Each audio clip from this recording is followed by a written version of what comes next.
Welcome to November Lima's first ever Magic the Gathering Arena video. I will be playing a lot of Arena with you guys.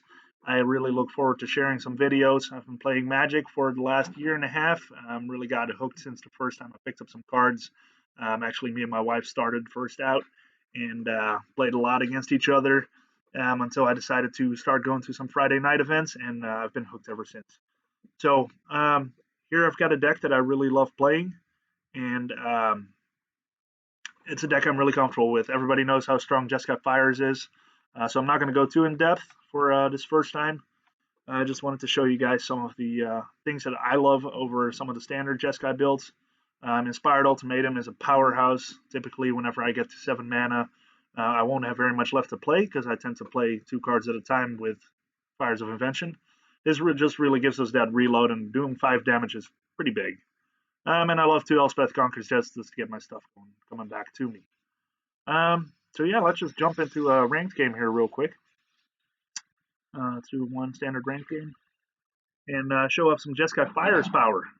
By the way, if you hear noise in the background, I apologize for that. Small disclaimer. I'm a dad of 3 little ones, and one of them is 3 years old, and she doesn't sit still, which you don't expect from a 3-year-old. So I guess that is fair. All right, let me see what we got here. We got Fires, 3 lands. I'm not too excited about that, but other than that,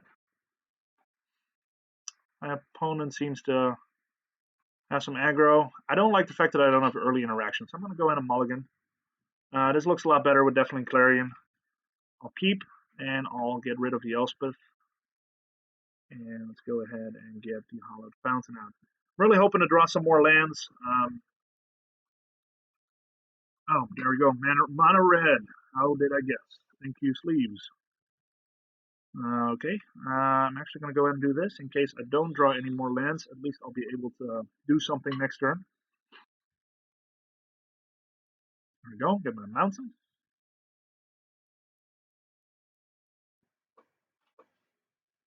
Steamkin, sure.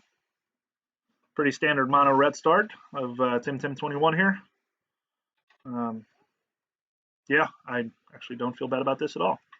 Deal 3 damage, boom, reset the board, start over. Kind of sad that I have an untapped land here, or a tapped land. An untapped land would be really nice next. You ask and you will receive. So I can play Fires, and I think I'm just going to play the creature version of this so that I can block Anax. Now the best part here, so next turn I can play this, and even though it comes in tapped, Fires doesn't care. It just looks at the amount of mana you have. So I can play Kenrith and start getting some life. I'm just going to go ahead and take the block here. I don't really care if my Bonecrusher dies. Sweet. I think Anax is a harder loss for them than Bonecrusher for me.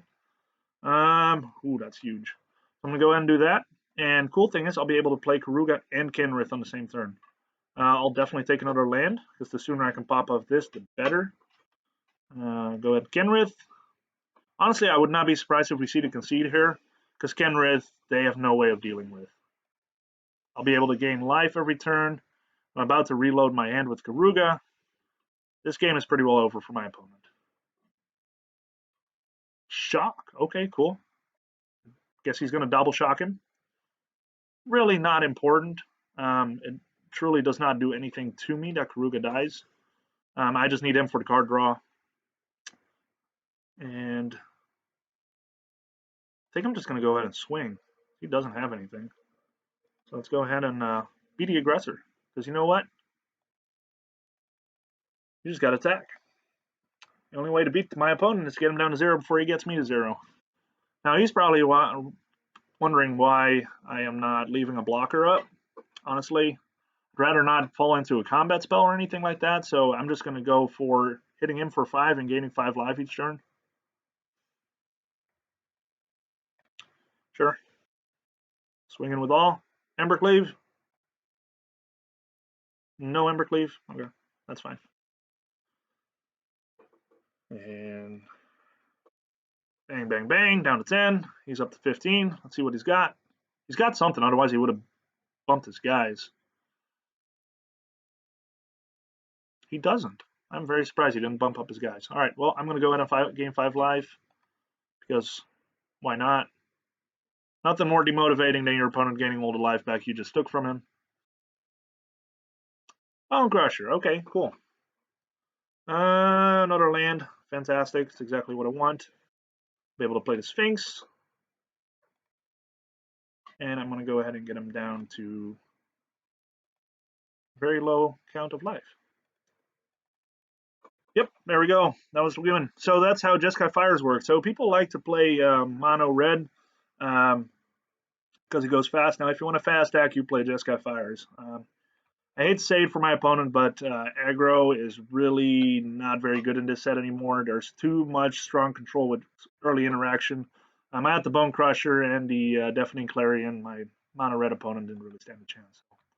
He didn't necessarily play bad. He didn't have bad draws. It's just a really bad matchup for him. So bumped up in rank a little bit, and I think I'm going to go ahead and leave it at this for now.